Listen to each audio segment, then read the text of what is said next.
Hello there, Sully here, the retired tanker yank. Welcome to Transitions. Please take a moment to mash that old subscribe button over there and like and share this video.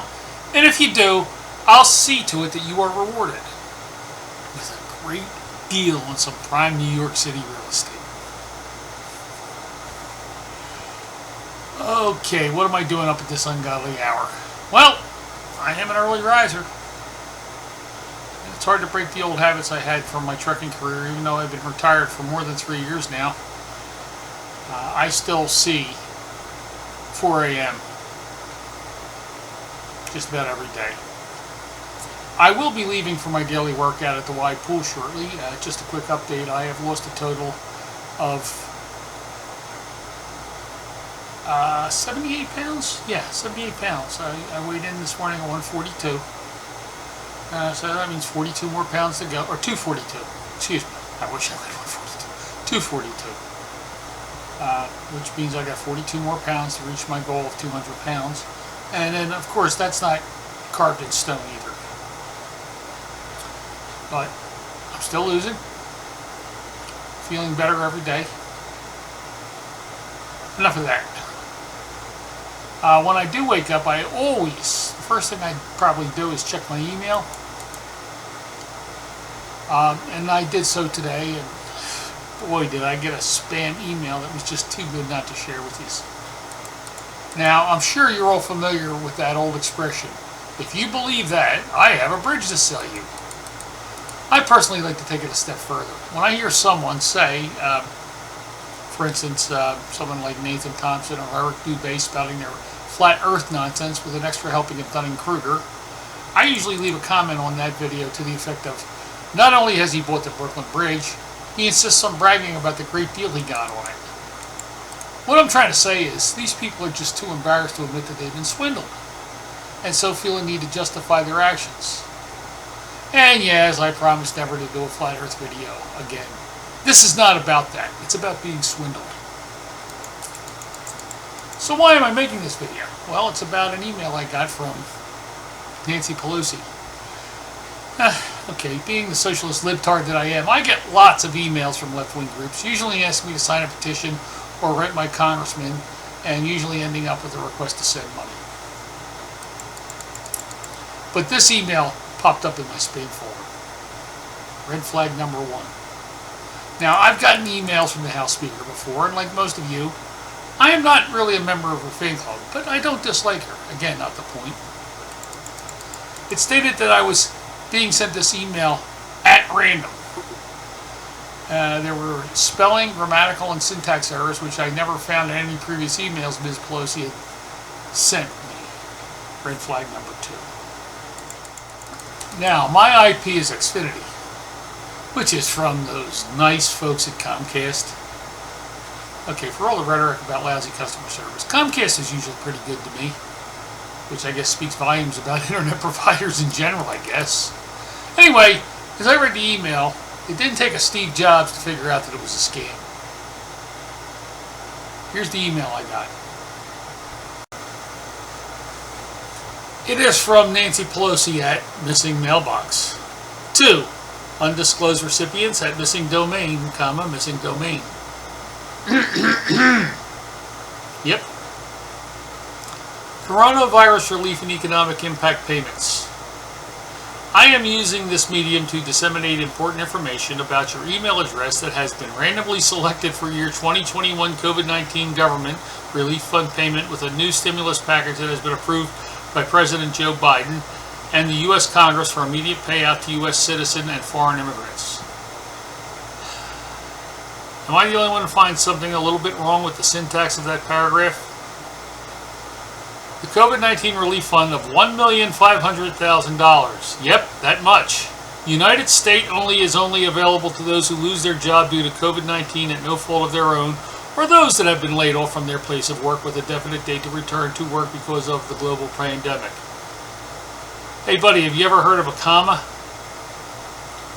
Again, syntax.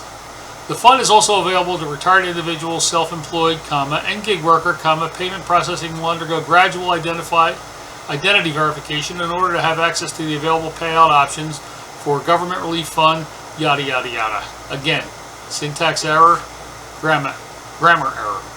Yep. Now you will notice in that paragraph where it says,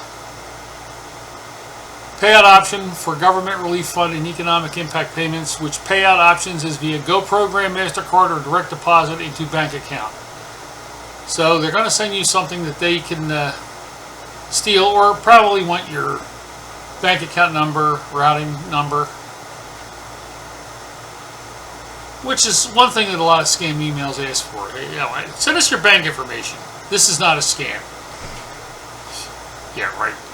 Contact Mr. Mike Johnson via email, and as you can see, it's crossed out because this was a spam email, and Comcast does that for me. Excuse me, Xfinity does that for me, for processing of your COVID-19 economic relief fund payment. Below is the required information for processing of your government relief fund. Period. Not a colon. Full name, colon, age, colon, occupation, blah, blah, blah, blah, blah. Now, these scam emails that are promising you free money always ask for this information. This is stuff that they can use to steal your identity. And, they're just going to send you another email saying, okay, we need your routing number and your account number. After filling in the required information, the process of your government relief fund will begin immediately with any form of delay. With any form of delay? Thanks, Nancy Pelosi, Speaker of the United States House of Representatives. Well, dear and loyal viewer, I don't know about you, but I haven't seen this much bullshit since they cleaned out the pasture. Yes, gentle viewer, this is a scam. And the sad thing is, there are people who will fall for it.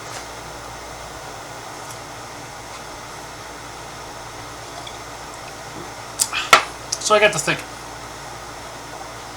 I know that I read somewhere that the Brooklyn Bridge is sold something like 5 or 6 times a year by con men to unsuspecting people. Yeah, in 2021, people still fall for this. So, I decided to do a Google search.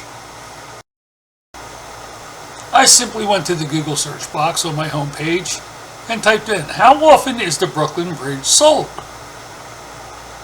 Straightforward enough, right? And of course, this is what I got. Right away, it pops up, oh, you want to buy stuff, right? Because that's why you're here. That's the only reason the internet exists, for you to spend money on things you don't need. And of course, I got this stuff. Not unexpected. So I scrolled down, and this is what I got. 4 articles, all about a guy who made his living selling the Brooklyn Bridge. And this is what I found. Apparently, a guy named George Parker made his living by selling the bridge and other New York City landmarks, and did it for 30 years. Now, of course, his life was punctuated by stretches in jail, but he was a rather successful con man. Successful enough that there is actually a Wikipedia article on George C. Parker. Born March 16th in 1860 and lived until sometime in 1936. Born in New York City to Irish parents, the usual Wikipedia stuff, early life. And then it goes on to detail his criminal career. That he used various names as a con man, including James J. O'Brien, Warden Kennerly, apparently, and a bunch of others. I really can't read it because it's too early in the morning, but you can see what I'm trying to get at, don't you? Anyway, as you can see here, there is a brief article on his criminal career. It says that he was convicted of fraud 3 times. He escaped by calmly walking out after donning a sheriff's hat and coat that had been downed by a sheriff who had walked in from the cold outs. Had obviously been set down. Okay, yeah. Read it for yourself.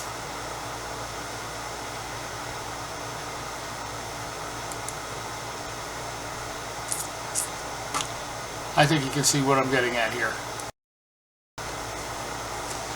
So after clicking on another one of the link, there's actually a photograph of George Parker and this nice piece on him. If you really want to read these articles for yourself, I'm not going to go into detail here. Just maybe Google George C. Parker or how often is the Brooklyn Bridge sold, things like that, things that I looked up on. But the fact of the matter is, even up until this day, people are still buying the Brooklyn Bridge. Okay, maybe not literally buying the Brooklyn Bridge, but they're buying the Brooklyn Bridge. They're falling for scams. And, gentle viewer, I don't want you to fall for scams. Just remember to be vigilant, to pay attention, take everything with a grain of salt. And if somebody sends you an email promising you untold wealth, or most of the stuff is about these stimulus payments these days. And I've been seeing a lot of videos about, oh, we're going to get $2,000 every month, $4,000, we're getting this and that and the other thing. And these are just people putting stuff up there to try to get you to view and subscribe to their channel so they can make money off it. It's clickbait is what it is. But then again, what scam isn't clickbait, right? So don't fall for the clickbait. We'll get our next stimulus payment when we get it, if we get it. I'm not spending the money myself right now, but hey, it is what it is, right? So, if you have half a brain in your head, you can recognize a scam email, right? Well, apparently not everybody can, because those scam emails just keep coming and coming and coming. Now, it's been said that repeating the same thing, expecting a different result, is the definition of insanity. Well, maybe they are getting different results. Maybe they're getting enough people who fall for it that these things just keep coming. And they're going to keep coming, by the way. Your email address is for sale. Remember that. Con men buy lists of millions of email addresses, and then they set out on fishing expeditions in hope of landing a big one. But they don't throw the small ones back. That's the thing. They keep any and all ill-gotten gains until they are caught and go to prison. And when they get out of prison, they jump back in the boat, grab their rod, and go fishing once again. Now, there are many videos available here on YouTube to point out scams. Too many for me to list, as a matter of fact. But remember this. If you get an offer that sounds too good to be true, then it is. And it offers you money for nothing and your chicks for free. Unless it's a song by Mark Knopfler, it's a scam. So, caveat emptor, my loyal viewers. For transitions, I'm Sully, the retired tank reactor. Don't be a sucker. Safe and happy trails.